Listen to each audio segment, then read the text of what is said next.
Welcome in on air with Chris Shanafel. Hope you all are having a great day, a great afternoon. Do me a favor, if you are watching this on YouTube, please subscribe, like, and comment on the video. Always love the interaction with you guys. And of course, we'll throw the comments on the screen, what you guys have to say. If you're following or watching along on Twitter, or you would like to do so, you can go ahead and follow along at Chris Shanafelt. The spelling of the name, of course, is there on the bottom corner of the screen. Today, we are talking Las Vegas Raiders this afternoon. It's another team that's been in the news cycle, obviously being based in Chicago. The last couple of podcasts have been Chicago Bears based with the hiring of Ben Johnson. But again, today we're talking Las Vegas Raiders. And to do that, we welcome onto the show a good friend of the program, Luke Straub from USA Today's Raiders Wire. You can follow him on Twitter at Luke J. Straub. Luke, it's been way too long. How's everything going, my friend? Hey, Chris. Yeah, thanks for having me on. And it has been too long, but hey, man, yeah, everything's going great. Good to be here and hanging out, talking some football with you. Absolutely, man. Really appreciate you taking the time this afternoon. This is another team that is making some news and is making some changes. Unfortunately, a common theme in the two teams that we both follow closely here over the last couple of decades, Luke. Before we get into the new era Raiders, let's pick it up from this past season. The team, of course, in silver and black finished 4-13. Both head coach Antonio Pierce and first-year Raiders GM Tom Telesco were both let go following this season. How would you describe this past season, and what were some key takeaways that you had? And what are your thoughts on how everything went down? I mean, they waited a day or two to let go of Antonio Pierce, and then I believe they waited over a week to let go of Tom Telesco. It seemed a little fishy there. Yeah, it was definitely unconventional. And the reason why, to cut to the chase, is Tom Brady. Now, the whole time we're watching this season unfold, I'm watching the season unfold in Las Vegas. I mean, the Raiders had a 10-game losing streak. I mean, there were serious questions about Antonio Pierce's job for most of the season. But lurking in the background while we had these questions was the larger question, is how involved is Tom Brady going to be? And most assumed that if Tom Brady was involved a small amount, Coach Pierce would likely stay, because sure, he was inexperienced, he wasn't perfect, needed a lot of polish, but he basically was everything that Mark Davis hired him to be. A brash coach that got the players to play for him. That was inexperienced, and he had no quarterback was really what did him in as far as Coach Pierce. As far as what they tried to get out there, Aiden O'Connell, Gardner Minshew, he really had no chance when you look at it like that.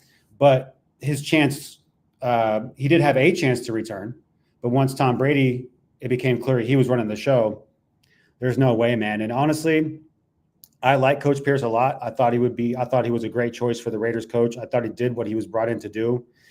But it honestly was a bit of a fresh air to go from thinking Coach Pierce should maybe stick around to firing Coach Pierce. And I know I'm jumping ahead, but now having a championship caliber coach, or even if had the Raiders had landed Ben Johnson and the Bears not taking him away from the Raiders, if the Raiders had gotten a guy like Ben Johnson. So, it was a little fishy at the end, and it was all Tom Brady. As far as Telesco goes, it's kind of unfortunate because he had an incredible draft class. 4 starters with his top four picks, but he really hosed the Raiders with how he handled the quarterback situation. And once again, it's a clean slate type of situation. It's kind of a sunken cost theory where, the Raiders, they've changed regimes like every year for the last few years. So if you were worried about that, you would have stuck with Coach Pierce. But looking at the other options, they decided to go the other way. And I think the awkward rollout was due to Tom Brady coming in and saying, I'm the man now, and Mark Davis saying, go ahead, Tom.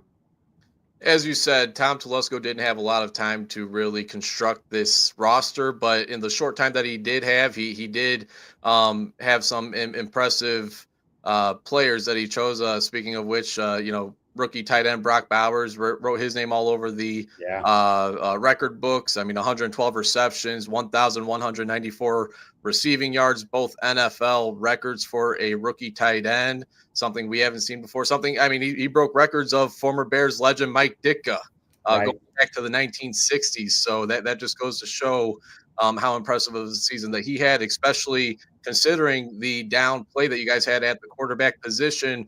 One more thing about Antonio Pierce, so before we move forward and talk about the new era Raiders, again, they just hired general manager John Spytek, as well as very well-known, very popular, very successful head coach Pete Carroll. But before we talk about those guys, one more thing on Antonio Pierce, Luke. I mean, how did things go south so quickly? I mean, he was able to turn things around in 2023 after the slow start that Josh McDaniels had there with the Raiders, and he seemed to give this team a spark. Players were speaking up for him. Players were, basically telling, ownership and the front office through the media. I mean, I know a guy like Max Crosby was very out there, and he had been out there on interim coaches before in the past, like Rich Bisaccia, who, of course, didn't get the head coaching job the following year, a few years back. But it seemed like players were all in on Antonio Pierce. And I'm not saying maybe that wasn't the case this past season, but after a pretty promising start to his young coaching career at the helm with the Raiders, it seemed to really just crash down very quickly here this past season. It did. And, it really started, as most issues do, in the preseason or, training camp, more precisely. And you mentioned the players had AP's back, correctly so. Max Crosby came out publicly, as you mentioned, but two other players came out publicly and, pushed it over the edge as far as Pierce getting hired. And those two players are Josh Jacobs and Davante Adams. That's right. Right. So, one of those players gets let go. Jacobs, he gets to sign with the Packers, has a great deal, a great year, predictably. And then the Raiders are 2-2, sure, struggling 2-2. They had beat the Ravens somehow, and Davante Adams was in the fold. And at 2-2, he came out on Victory Monday and said, "Hey, I want to get traded." Now, the reason he did that was in training camp, or the alleged reason he did that is why there was bad blood between Davante and AP. During training camp, Davante Adams was ready to embrace the birth of his son. He told the Raiders he was going to take a couple of days off from training camp. Those couple of days turned into like a week and a half. Everyone's like, "Where's Davante?" And then you could kind of tell through Pierce's media availability that irked him. And then when Davante came back, Coach Pierce said, "Everyone's playing." Davante said, "I don't know about that." And then Coach Pierce doubled down and said, "Yes, everyone's playing." End of the day, Davante Adams came up with some kind of random injury, didn't play.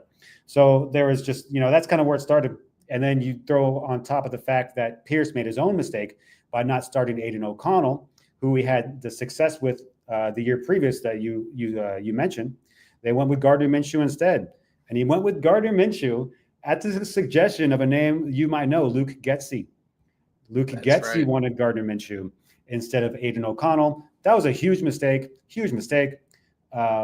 I get it, though. But it turns out it was a mistake, and Coach Pierce should have went with the hot hand that served him well in O'Connell the year previous.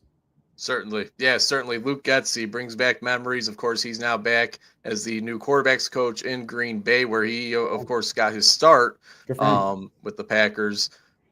So Antonio Pierce, Tom Telesco out, John Spytek, new GM, head coach Pete Carroll are now in.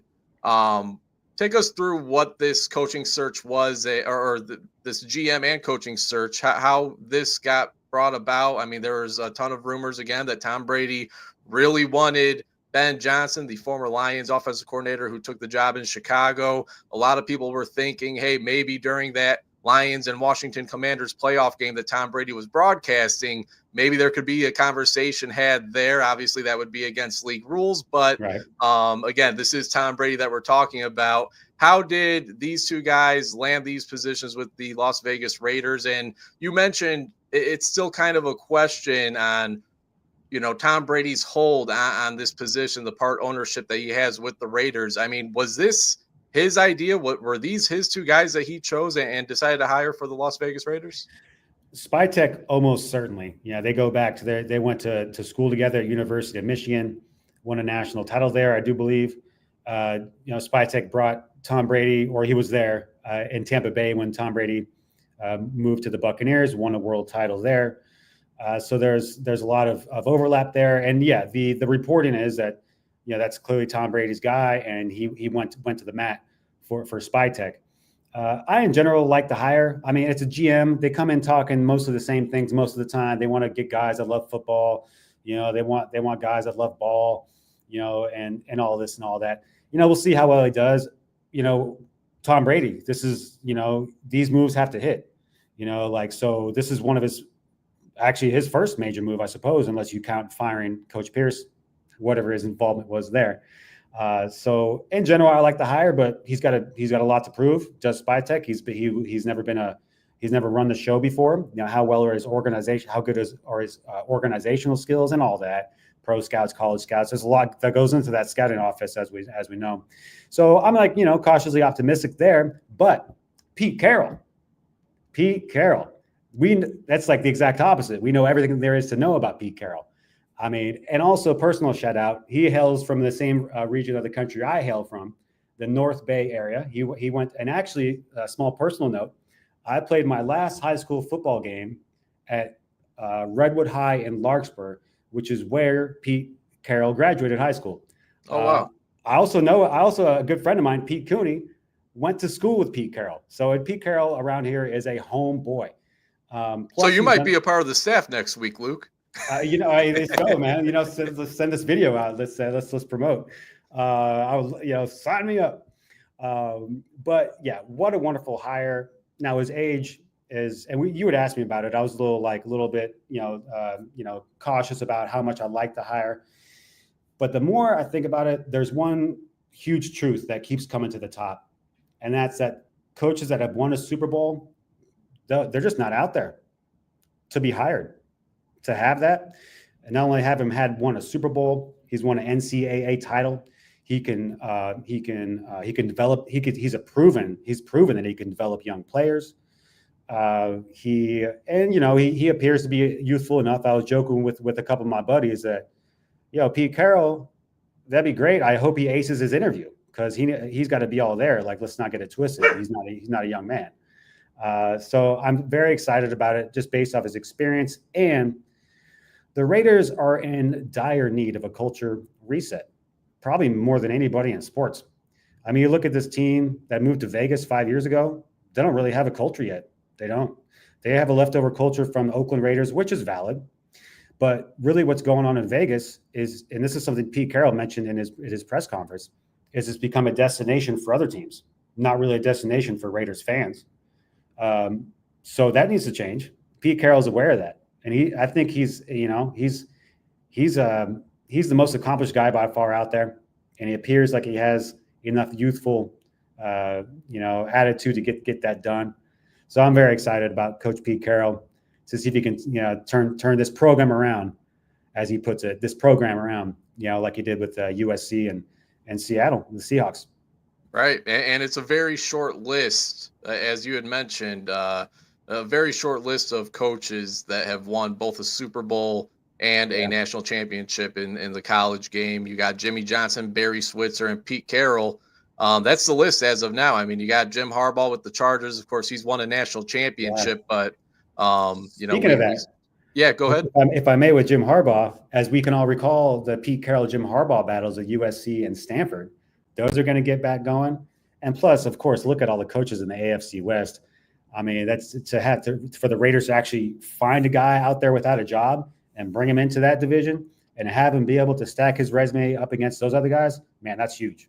It's huge. I mean, you're already at a disadvantage, unfortunately, because of the quarterbacks that are in that division. Yeah. But now that you at least bring in a veteran head coach, a coach that's been there, done that has had a lot of success, specifically with the Seattle Seahawks at the pro level. And of course, he's got more success than that or more experience than that in the NFL as well, going way back with his New York Jets days and the New England Patriots days. So this is he's 73 years old, but hey, there's 50-year-old head coaches in the league in college that don't have the energy that Pete Carroll still has to this day. So while that is it could be a concern, and it's more so a concern for me just looking at the future, especially if you guys decide to maybe move up and draft a quarterback early in the draft, or I'm not entirely sure what the plan is for the quarterback position. That's definitely something I want to get your thoughts on here shortly, though. But that's really my only concern with Pete Carroll and his age is he going to be able to be here for 4, 5, 6 years? That we don't know.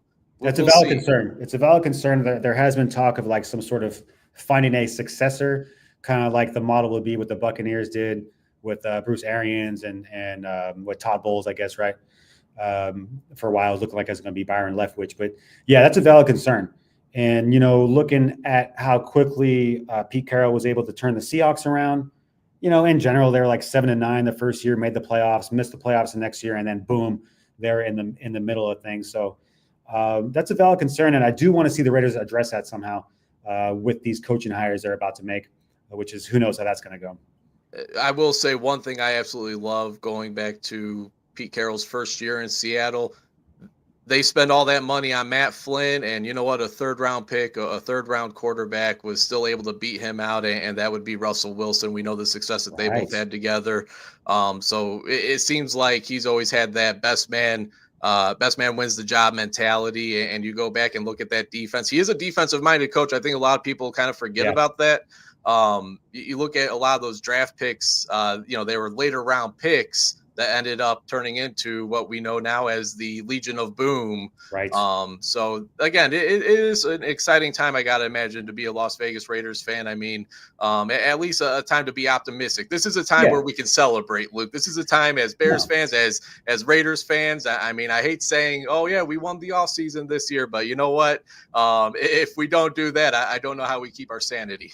Yeah, I agree. And let me try to make a point about the Raiders and the Bears, because I think we know there was that Ben Johnson to the Raiders thing. And, I think that, the Raiders, it was a good hire for both teams, I think, because, the Raiders are in need. Like at first I wanted like a Sean McVay type. I really did. Like, that young offensive mind that can come in here and mix things up and just, make it happen just like that, which has kind of been in vogue a little bit the last decade or so.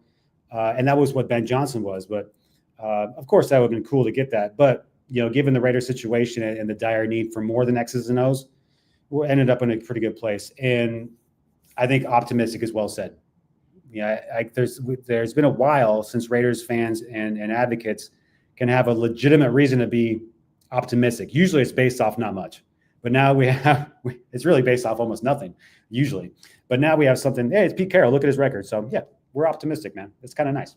Celebration. Right. So I did catch, and again, we're talking with Luke Straub of the Raiders Wire. You can follow him on Twitter at Luke J. Straub. Must follow for anyone interested in the Raiders and, of course, the AFC West. I did check out the Pete Carroll interview just minutes before we had jumped on this podcast, and you mentioned how he wants to make that home field feel like home for the Raiders. And that seemed to excite a former player in Marshawn Lynch, who, of course, has history with Pete Carroll. I was kind of surprised to see Marshawn Lynch there at this press conference. I wasn't sure. I mean, I'm sure maybe they didn't ask him. Maybe he didn't sign off on the hire. But it was nice to see him be there in what looked like support of Pete Carroll. Absolutely, 100%. I was surprised to see it too. But as we all know, Marshawn is Marshawn. He does his own thing.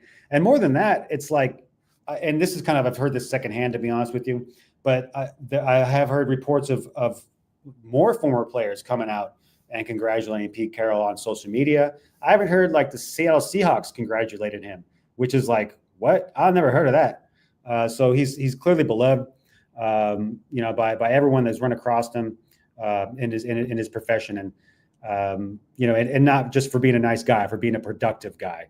And that's what the Raiders need, man. Boy, oh boy. Has there been any announcements as to what his staff is going to look like as of yet? There have not been. There's been a few announced interviews, mostly on the defensive side of the football. The Raiders are actually going to interview, I forget his name, but their own defensive line coach, which speaks well of the scheme, and I think is a pretty good idea. If the defense wasn't really the issue as far as the scheme goes, certainly. Patrick Graham, defensive coordinator last year, I thought did a great job. He's still available. He's still in the mix for getting that defensive coordinator job. For the offensive coordinator job, the number one name on the list, and once again, apologies, but he's the offensive coordinator for the Dolphins, or pardon me, the quarterback's coach for the Dolphins, who used to be with Pete Carroll in Seattle. So that's what's kind of rumored going about right now. All right, so it's a wait and see approach as of now there, but again, a very experienced head coach shouldn't have any problem. And in the past, he's always had pretty impressive coaching staffs, guys going on to get head coaching jobs. Of course, Dan Quinn being one of those guys. We see the success he's now having, not only in the past with the Atlanta Falcons, but nowadays with the Washington Commanders. And then the other defensive coordinator he had before Dan Quinn, his name escapes my mind. I think he actually just got let go by the Indianapolis Colts. He was running their defense. Gus Bradley. Gus Bradley. Oh, another former Raider. He's in the mix in Las Vegas as well. Yeah. Okay. He run and he's got that Pete Carroll connection there.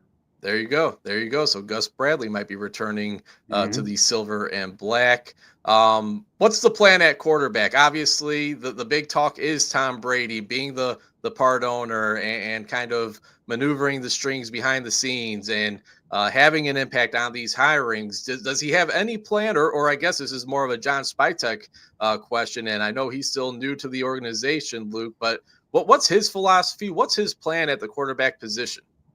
Well, they haven't really revealed anything of the sort, but looking at the Raiders situation and, it being what it is as far as drafting number 6, it's a pretty thin draft as far as quarterbacks go. There are some guys, obviously, Shedeur Sanders, Ward from Miami, University of Miami. There are some guys up there, but they're probably not going to get one at the number 6 spot in the draft. Also looking at Spytek, his recent past, having found Baker Mayfield, that gives me a lot of confidence because there are a lot of quarterbacks out there. There are a handful like Baker Mayfield, like Sam Darnold is a guy. Obviously, it's on top of everyone's radar as far as guys that are reclamation projects. But there's maybe some other guys out there that I'm not aware of or very high on that Spytek has that eye. I mean, I think that's pretty impressive to get Baker Mayfield and have him perform as well as he did. Even though there were like clues there, right, with what he did with the Rams on coming back, but I don't think anybody saw that coming. I certainly didn't. How well Baker Mayfield performed with the Buccaneers. Also, look, the Raiders have a ton of cap space. They can't mess around. They have got it. Whatever. Go ahead and try in the draft. Please draft a quarterback if it's available. The roster isn't god awful, but it's definitely at best player available level as far as what you want to draft. So if there's a quarterback available, by all means, takes that quarterback. But looks like it's going to be through free agency. So use that cap money, man. If whatever it's going to take, because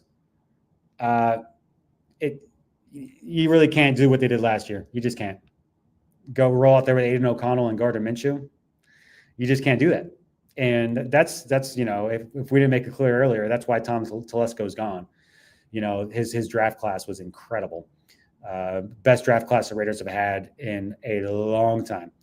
So, I think the quarterback situation Raiders just have to throw a lot of money at that, Chris. It does sound like that might have to be the way they go. It is, of course, college football all-star season. You got the Shrine Game going on. You got today was the first day of practice at the Senior Bowl. So I'm sure they're out there scouting those young guys as well. But it does sound like free agency might have to be the way to go yet again this season. Maybe a guy like Kirk Cousins becomes available with, of course, Absolutely. Michael being benched at the late season and Michael Penix Jr. Oh, yeah. There you go. One more thing on the Raiders, and then I got to ask you about a former Raider coming here to Chicago. Yes. And then we'll wrap things up. Again, he's Luke Straub from the Raiders Wire. Give him a follow on Twitter at Luke J. Straub.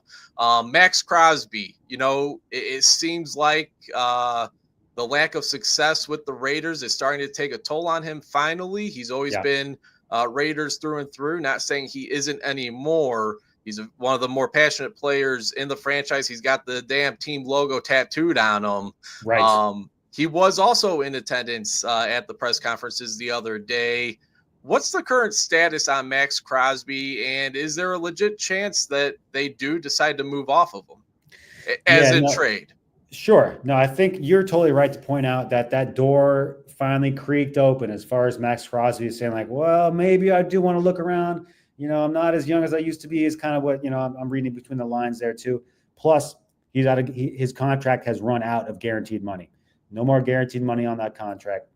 I don't think the Raiders are going to trade him. I think they're going to re-sign him. I think they're going to give him a new contract, give him a new deal. Probably be advantageous for both parties. But I do think now, of course, that's just me prognosticating. But whether Max Crosby signs that deal, whether they don't offer him, or whatever the case is, whether he plays out the rest of his contract, the clock is ticking on him because he's like any other human. He loves the Raiders. He has it tattooed on his skin, but he wants to win. Right. I mean, I should say he's like any other competitor. He wants to win. Some people aren't built like that, Chris. But so yeah, the clock's ticking, man.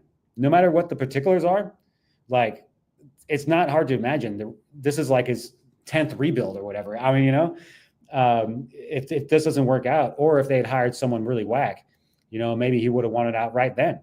I thought that was a very clear possibility. Now that you have Pete Carroll in the fold and Tom Brady in the fold, I feel like Max Crosby is like willing to give this one more go around, like one more rebuild. Let's try this one more time. I feel like that if the Raiders don't get it right this time, he won't hesitate to ask to be out of here. It would have been a surprise if they traded him during the season last year, but I thought that there was a small chance that maybe he would go back to his hometown of Michigan, and with the injuries that the Detroit Lions suffered really throughout the entire season, and especially that defensive line got really beat up. I thought if there was a chance for that to happen, maybe the Lions go all in and trade a bunch of draft capital to get the former Eastern Michigan defensive end. That's right. Former guest of the show, of course. That's right. One last topic before we end the podcast, Luke. Got to get your thoughts. The Chicago Bears made it official. They hired Dennis Allen, former Raiders, former Saints head coach, as their new defensive coordinator. He's going to join Ben Johnson, maybe give him somewhat of a shoulder to lean on in tough situations, having the experience of being a head coach. And of course, Ben Johnson being a head coach for the very first time in the NFL. You and I were going back and forth on this, and the general consensus seems to be very good defensive coordinator, bad head coach. Is that basically what the Bears are getting? It's a good defensive coordinator hire, but if a team were to hire him as a head coach again, it would be, 3 strikes and you're out. Yeah, he definitely, quintessential, great coordinator, bad head coach. But I think Dennis Allen is like a super version of that. And let me explain, or at least compare him to somebody. He reminds me of a guy that is a more recent coach for the Raiders, Josh McDaniels. Josh McDaniels, offensive coordinator for the Patriots. He is incredible as an offensive coordinator, like dynamite. He was not only a bad head coach with the Raiders, he was bad with people. You just looked at him and he just looked like somebody you wouldn't want to even talk to walking by on the street, just not personable. Just kind of like I don't know. I can't find the words that are good, but just kind of a jerk, I guess we'll say. No people skills. Just terrible head coach. And full disclosure, I don't like Dennis Allen. He was the first coach of the Raiders after Al Davis passed away. He did a terrible job. He was way too young, but I get the same vibes from Dennis Allen, and I see similar results from Dennis Allen. Not just I see the personal vibes similar to Josh McDaniels. I see the professional vibes where you have great success as a coordinator. Even right when he came with the Saints, came on board with the Saints, the defense wasn't dynamite right away, but they improved in pass defense immediately, and I really like that's because of his scheme. He's kind of like Spagnuolo, light or something, or maybe not light's the right word, but he's got an unpredictable scheme. He can run all kinds of coverages. He'll blitz from wherever. I like that he runs a 4-3 and still gets that done. That's just my personal taste. I like that. It's sometimes easier in my experience, easier on a regime transition to run that 4-3 scheme. It's just what I've experienced with the Raiders. But I think you've got a guy that is a born and bred coordinator that's going to be in his element, being a little weird, kind of unpersonable jerk. Just gets to look at his like X's and O's and just go to the lab, and has enough head coach experience where he can get his guys to do what they need to do on defense. He, of course, was the Raiders head coach from 2012 through 2014. And I'm just going through looking at some of those older Raiders teams and, guys, I'm specifically looking on the defensive line. I think that's really what the Bears need to get the most out of this coming season. Right. I feel fine about their linebackers, fine about their secondary. Actually, I really like the Bears secondary, but of course, the secondary a lot of times is only as good as that pass rush and how quickly they can disrupt and get to the quarterback. And looking at a couple of names from those teams, I mean, Lamar Houston, who of course would turn into a Bear a few years later, right. Matt Shaughnessy. Wow. Those are two names that are kind of popping out to me. I mean, do you remember those teams much at all? And what was really, I know he was the head coach, but being a defensive guy, what was his impact on maybe getting the pass rush? I mean, I remember Lamar Houston was a quality player for the Raiders, and he ended up getting a pretty big payday by the Chicago Bears. Yeah, that team was pretty light on talent. I mean, clearly, I suppose, but they did have Carson Palmer at quarterback. I feel like they did underperform as a team, and the defense, like their defensive coordinator, had zero experience. He was some guy that, I think his only job was with the Raiders.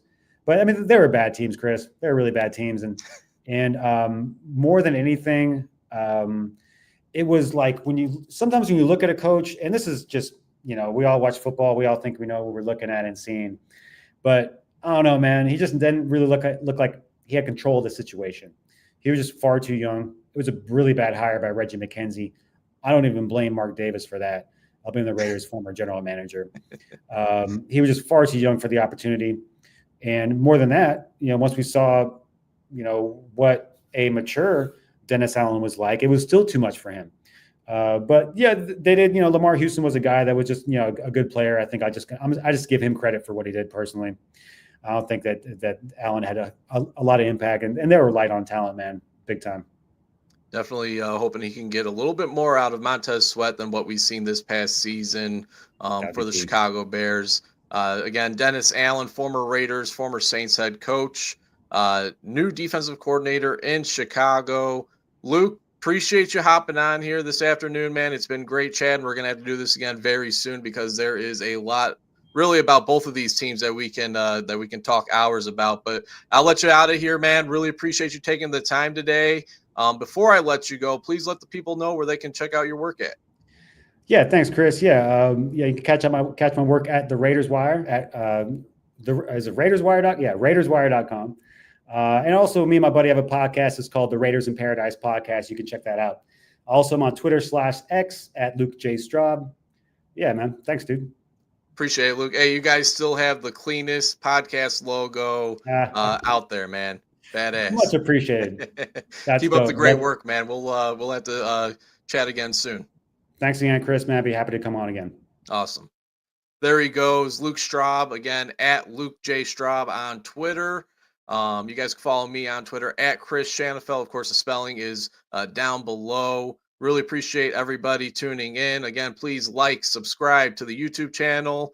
Much appreciated. Again, we're going to get back to doing this on a more consistent basis. Having a great time, feeling great to be back on the podcast, on the Twitter lives, on the StreamYard, on YouTube live. So again, hopefully you all enjoyed today's show. Again, special thanks to Luke for hopping on here, talking about the Raiders, talking about John Spytek, Pete Carroll, Tom Brady, of course, and of course, Dennis Allen, new defensive coordinator here in Chicago. Hope you all enjoyed. We will be back later on in the week.